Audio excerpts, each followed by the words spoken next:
কবর থেকে লাশ উঠাইয়া, কবর থেকে লাশ উঠাইয়া জ্বালাইয়া পুইরা করলো ছাই কুলাঙ্গার আলিম সমাজে রে বড় ভাই, কুলাঙ্গার আলেম সমাজে। আমার কথাটা হইল, একজন মানুষ দুনিয়ার থাকাকালীন, বাচ্চা থাকা অবস্থায় যে যত পাপ না করুক কেন, তার সাথে আমরা পাই অথবা না পাই, সে মানুষটা মৃত হয়েছে। মৃত হওয়ার পর সেই মানুষটাকে তুলে জ্বালিয়ে দেওয়া, রাস্তায় টেনে ছেঁচড়ে মারপিট করা মৃত ব্যক্তিটাকে, এটা ভাই কোন সংবিধান?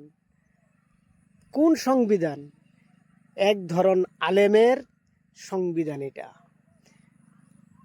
আমার ফটোর নিচ দিয়ে সেই নুরু পাগলার ছবিটা দেওয়া আছে, ওটার উপরে দুই কথা বললাম।